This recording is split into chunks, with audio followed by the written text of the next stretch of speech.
ಗೋಡೆ ಶ್ರೀನಿವಾಸ ಅವರೇ, ನಮ್ಮ ಪಕ್ಷದ ಉದ್ದೇಶ ಮತ್ತು ನಮ್ಮ ಮುಖಂಡ ಉದ್ದೇಶ ಏನಂದರೆ ಯಾರಿಗೇ ಆಗಲಿ ಅನ್ಯಾಯ ಆಗಬೇಕು, ಏನು ವರ್ತಕರನ್ನ ಈ ಸ್ಥಳೀಯ ಆಡಳಿತ ಏನಿದೆ ಅವ್ರು ಕರೆದು ಅವ್ರದ್ದೇನು ಸಮಸ್ಯೆ ಕುಟುಂಬಕ್ಕೆ ಅವ್ರದ್ದೇನನ್ನೋದು ಹೇಳ್ಬಿಟ್ಟು ಅವ್ರಿಗೆ ಸಂಬಂಧಿಸಿ ಟೈಮ್ ಕೊಟ್ಟು ನ್ಯಾಯಯುತವಾದ ಒಂದು ತೀರ್ಮಾನವನ್ನು ಮಾಡಬೇಕಾಗುತ್ತೆ. ಏಕಾಏಕಿ ರಾತ್ರಿ ಬಂದು ಸಾಮಾನ್ಯ ಎಲ್ಲ ಬರೋಕ್ಕಾಗಿ ನಾವು ಡಿಮಾಲಿಷ್ ಮಾಡೋ ಅನ್ನೋದು ಅವರ ಕೃತ್ಯ. ಅದು ಅಂಥದ್ದು ಮಾಡಬಾರ್ದು.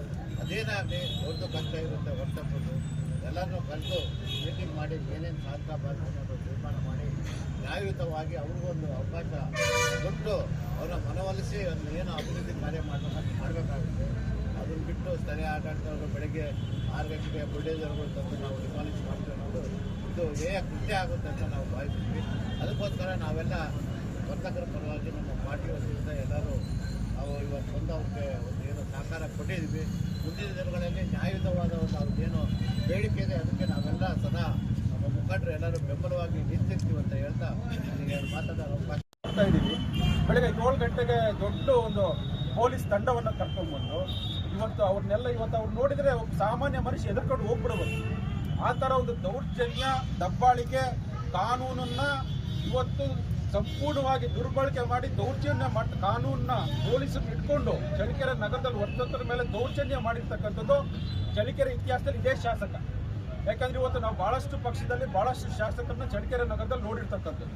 ಯಾರು ಸಹ ಇಲ್ಲಿ ಇರ್ತಕ್ಕಂಥ ಜನರ ಮೇಲೆ ಅಧಿಕಾರವನ್ನು ಉಪಯೋಗಿಸಿ ಅಧಿಕಾರ ವರ್ಗದಿಂದ ದೌರ್ಜನ್ಯ ಮಾಡಿರ್ತಕ್ಕಂಥ ಶಾಸಕರಾಗಲಿ ರಾಜಕಾರಣಿಗಳಾಗಲಿ ಚಳ್ಳಕೆರೆ ನಗರದಲ್ಲಿ ಯಾರು ಇರಲಿಲ್ಲ.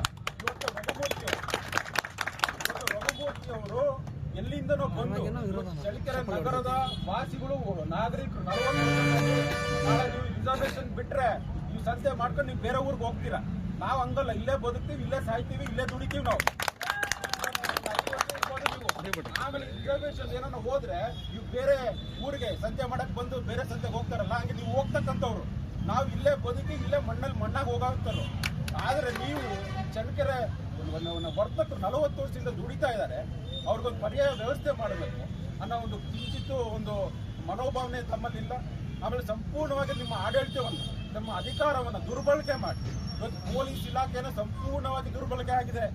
ಇವತ್ತು ಪೊಲೀಸ್ ಅಧಿಕಾರಿಗಳು ಕಾನೂನಿನ ಚೌಕಟ್ಟಿನಲ್ಲಿ, ಸಂವಿಧಾನ ಚೌಕಟ್ಟಿನಲ್ಲಿ ಕೆಲಸ ಮಾಡಬೇಕಾಗಿತ್ತು. ಇವತ್ತು ಯಾವ ಒಬ್ಬ ಶಾಸಕ ಹೇಳಿದಾನಂತೇಳಿ ಒಂದು 100 ಜನ 250 ಜನ ಪೊಲೀಸರು ಬಂದಿದ್ದಾರೆ.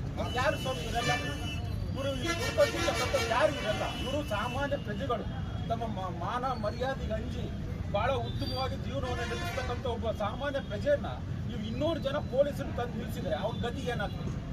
ಇವತ್ತು ಅವ್ನು ನಿಮ್ಮ ಶಕ್ತಿಯನ್ನ, ನಿಮ್ಮ ದೌರ್ಜನ್ಯವನ್ನು ನೋಡಿ ಅವ್ರನ್ನ ದುಡಿತಕ್ಕಂಥ ಜಾಗವನ್ನು ಬಿಟ್ಟು ಓಡೋಗ್ಬೇಕಾ? ಇದನ್ನ ಪ್ರೀತಿ ವಿಶ್ವಾಸದಲ್ಲಿ ಕರೆದು ವಿಶ್ವಾಸಕ್ಕೆ ತಗೊಂಡು ನೀವು ಅಭಿವೃದ್ಧಿ ಕೆಲಸಗಳು ಮಾಡಿ. ಶಾಸಕರೇ ನಾವೇನು ನೀವು ಅಭಿವೃದ್ಧಿ ಕೆಲಸಕ್ಕೆ ಮಾಡ್ಲಿಕ್ಕೆ ಯಾವ ಚಳ್ಳಕೆರೆ ನಾಗರಿಕರು ಯಾರು ನಿಮ್ಮನ್ನು ಅಡ್ಡಿಪಡಿಸಲ್ಲ. ಆದ್ರೆ ಮಾಡ್ತಕ್ಕಂಥ ನೀತಿಗಳಿರ್ತಾರೆ, ಕಾನೂನು ಚೌಕಟ್ಟುಗಳಿರ್ತವೆ. ನೀವು ಏಕಾಏಕಿ ಬಂದು ಬಿಲ್ಡಿಂಗ್ ಹೊಡಿತೀವಿ, ನಿಮ್ಮನ್ನು ಬೀದಿ ಪಾಲು ಮಾಡ್ತೀವಿ ಅಂದ್ರೆ ದಯಮಾಡಿ ಇಲ್ಲಿ ಯಾರು ಚಳ್ಳಕೆರೆ ನಗರದಲ್ಲಿರ್ತಕ್ಕಂಥ ಜನ ಬಹಳ ಸೌಮ್ಯ ಸ್ವಭಾವದವರು, ಶಾಂತಿಯುತವಾಗಿರ್ತಕ್ಕಂಥವ್ರು. ಆದರೆ ನಿಮ್ಮ ಈ ದೌರ್ಜನ್ಯನ, ದಬ್ಬಾಳಿಕೆಯನ್ನು ದಯಮಾಡಿ ನಿಲ್ಲಿಸಬೇಕಾಗ್ತದೆ. ಇದು ನಡೆಯೋದಿಲ್ಲ. ಇವತ್ತು ನಾವು ಕೇಳ್ತಕ್ಕಂಥದ್ದು ಇಷ್ಟೇ. ಇವತ್ತೇನು 250 ಜನ ಪೊಲೀಸರು ಬಂದಿದ್ದಾರಾ, ಚಳ್ಳಕೆರೆ ಕಮಿಷನರ್ ಏನು ಬಂದಿದ್ದಾರೆ, ಪೊಲೀಸ್ ಇಲಾಖೆಯಲ್ಲಿ ತಮ್ಮ ಹತ್ರ ಏನಿದೆ ದಾಖಲಾತಿ ದಯಮಾಡಿ ನಮ್ಗೆ ಕೊಡಬೇಕು. ಚಳ್ಳಕೆರೆ ನಾಗರಿಕರಿಗೆ ನಮ್ಮ ಪಕ್ಷದವ್ರಿಗೆ ಮಾಹಿತಿ ಕೊಡಿ ಸ್ವಾಮಿ.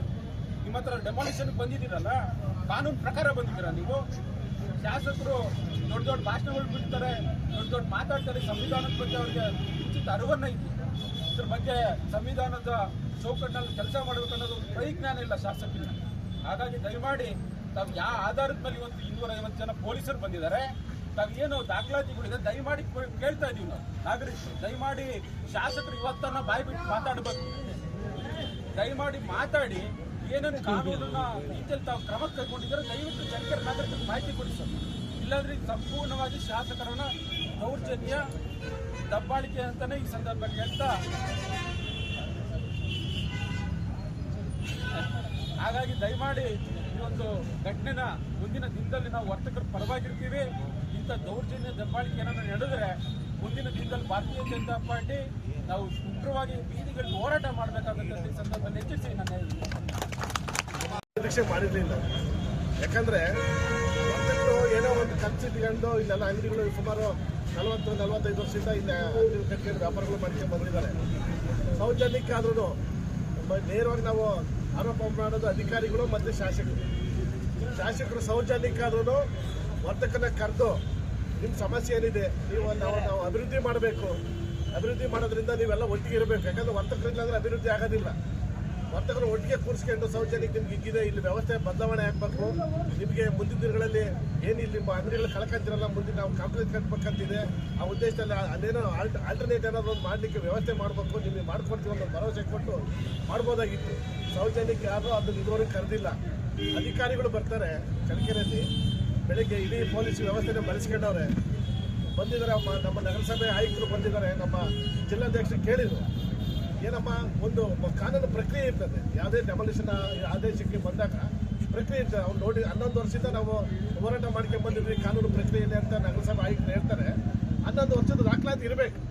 ದಾಖಲಾತಿಯಿಂದಲೇ ಯಾವುದೋ ಆದೇಶ ಆಗೋದಿಲ್ಲ ಹೈಕೋರ್ಟಲ್ಲಿ. ಆ ದಾಖಲಾತಿ ಕೊಡಮ್ಮ ಅಂತ ಕೇಳಿದ್ರೆ ಅವ್ರ ಹತ್ರ ಯಾವುದೋ ಮಾಹಿತಿ ಇಲ್ಲ. ತರಿಸ್ಕೊಳ್ತೀನಿ ಆಫೀಸ್ ಅಂತ ಹೇಳ್ತಾರೆ. ಇಡೀ ವ್ಯವಸ್ಥೆನ ಬಳಸ್ಕೊಳ್ಳೋಕ್ಕೆ ಅವರಿಗೆ ಅಧಿಕಾರ ಇದೆ.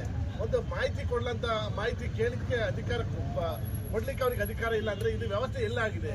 ಇದು ಅಧಿಕಾರಿಗಳಿಗೆ ನಾನು ಪತ್ರಿಕಾಗೋಷ್ಠಿಯಿಂದ ಎಚ್ಚರಿಕೆ ಕೊಡ್ತಿದ್ದೇನೆ ಅಂದ್ರೆ, ಎಲ್ಲ ಒಂದ್ ಕಡೆ ಅಧಿಕಾರಿಗಳು ಪ್ರಭಾವಕ್ಕೆ ಒಳಗಾಗ್ತಾ ಇದ್ದೀರಾ, ಒತ್ತಡಕ್ಕೆ ಒಳಗಾಗ್ತಿದ್ದೀರಾ. ಇದು ಯಾರಿಗೂ ಶಾಶ್ವತ ಅಲ್ಲ ಅಧಿಕಾರ, ಯಾವ ಪಕ್ಷಕ್ಕೂ ಶಾಶ್ವತ ಅಲ್ಲ. ಮುಂದಿನಗಳಲ್ಲಿ ವರ್ತಕರಿಗೆ ಏನಾದರೂ ತೊಂದರೆ ಆಯ್ತು ಅಂದ್ರೆ, ಚಳ್ಳಕೆರೆ ತಾಲೂಕಲ್ಲಿ ವರ್ತಕರಿಗೆ ಏನಾದ್ರು ತೊಂದರೆ ಆಯ್ತು ಅಂದ್ರೆ ಖಂಡಿತವಾಗಿ ಎಲ್ಲ ಅಧಿಕಾರಿಗಳು ತಲೆದಂಡ ಆಗುತ್ತೆ. ಮುಂದಿನ ದಿನಗಳಲ್ಲಿ ನಾವೆಲ್ಲ ಏನು ಭಾರತೀಯ ಜನತಾ ಪಾರ್ಟಿ ನಮ್ಮ KT ಕುಮಾರಸ್ವಾಮಿ ನೇತೃತ್ವದಲ್ಲಿ ವರ್ತಕರ ಪರವಾಗಿ ನೊಂದರ ಪರವಾಗಿ ನಾವು ಈ ಚಳ್ಳಕೆರೆ ತಾಲೂಕಲ್ಲಿ ಸದಾ ಇರ್ತೀವಿ ಅಂತ ಹೇಳಿ ಅಧಿಕಾರಿಗಳು ದಯವಿಟ್ಟು ಒಂದು ಪರವಾಗಿ ಮಾಡಬಾರ್ದು. ಇದನ್ನೇನು ಮುಂದಿನ ದಿನಗಳಲ್ಲಿ ಕಾನೂನು ಪ್ರಕ್ರಿಯೆ ನಮ್ಮ ವರ್ತಕರು ನಡೆಸ್ಕೊಂಡು ಹೋಗ್ತಾರೆ. ಅವ್ರಿಗೆ ಏನಾದರೂ ಕರೆಸಿ ಶಾಸಕರು ಒಂದು ಹಂತದಲ್ಲಿ ಕೂರಿಸಿ ಮಾತಾಡೋಂಥ ಸೌಜನ್ಯ ಇರಬೇಕು. ಯಾಕಂದ್ರೆ ಅವರೇನು ರೌಡಿಗಳಲ್ಲ, ಇನ್ನೊಂದ್ರಲ್ಲ. ಇಷ್ಟೊಂದು ಜನ ವ್ಯವಸ್ಥೆ ಪೊಲೀಸ್ ವ್ಯವಸ್ಥೆ ಕರೆಸಿ ಏನು ನಾಲ್ಕು ಹಾಕಿ ಏನು ಮಾರ್ಚ್ ಪಾಸ್ಟ್ ಮಾಡಿ ಎದುರಿಸಿ ಅವ್ರನ್ನ ಹೊರಗಡೆ ಹಾಕಂಥದ್ದು ಅನಿವಾರ್ಯ ನಮ್ಮ ಚಳ್ಳಕೆರೆ ತಾಲೂಕಲ್ಲಿ ಯಾವುದೂ ಬಂದಿಲ್ಲ. ನಾವೆಲ್ಲ ನಮ್ಮ ಚಳ್ಳಕೆರೆ ಅಂದ್ರೆ ಶಾಂತಿಯುತವಾಗಿ ಬದುಕಿದಂಥ ಜನಗಳು, ಅದರಲ್ಲೂ ವರ್ತಕರು ಬಹಳ ಶಾಂತಿಯಿಂದ ಬಂದವರು. ಅವ್ರ ಮೇಲೆ ಯಾವುದೇ ದೌರ್ಜನ್ಯ ಹಾಕ್ಲಿಕ್ಕೆ ನಾವು ಬಿಡೋದಿಲ್ಲ. ಹಾಗಾಗಿ 5 ದಿವಸ ಕೊಟ್ಟಿದ್ದಾರೆ. ಅವ್ರ ಹತ್ರ ಯಾವುದೋ ಡೆಮಾಲಿಷನ್ ಆರ್ಡರ್ ಇಲ್ಲ. ಡೆಮಾಲಿಷನ್ ಆರ್ಡರ್ ಇದ್ರೆ ಬಂದು ತೋರಿಸ್ಲಿ. ಮತ್ತೆ ಯಾವುದೇ ಡೆಮಾಲಿಷನ್ ಆರ್ಡರ್ಗೆ ಹೋಗ್ಬೇಕಾದ್ರೂ ಸಮೇತನು ಅದು ಬಿಲ್ಡಿಂಗ್ ಟೆಸ್ಟ್ ಮಾಡ್ತಾರೆ. ಹೌದು ಇದು ಡೆಮಾಲಿಷನ್ ಆಗಬೇಕು, ಇದಕ್ಕೆ ಇಷ್ಟು ವರ್ಷ ಆಯುಸ್ಸಿದೆ ಅಂತೇಳಿ PWD ಇಲಾಖೆನೂ ಮತ್ತೆ PRD ಇಲಾಖೆನೂ ಅವರೆಲ್ಲ ಸೇರಿ ಮಾಡ್ತಂಥ ವ್ಯವಸ್ಥೆ ಇದೆ. ಏಕಾಏಕಿ ಆ ಡೆಮಾಲಿಷನ್ ಸರ್ಕಾರ ಆದೇಶ ಹೈಕೋರ್ಟಲ್ಲೂ ಕೊಡೋದಿಲ್ಲ. ಹಾಗಾಗಿ ಅವರು ಇದನ್ನ ಕಾನೂನು ಪ್ರಕ್ರಿಯೆಯಲ್ಲಿ ನಮ್ಮ ವರ್ತಕರು ಹೋರಾಟ ಮಾಡ್ತಾರೆ. ನಾವು ಅವ್ರ ಬೆಂಬಲವಾಗಿತ್ತು ಅಂತೇಳಿ ನನಗೆ ಮಾತಾಡ್ಲಿಕ್ಕೆ ಅವಕಾಶ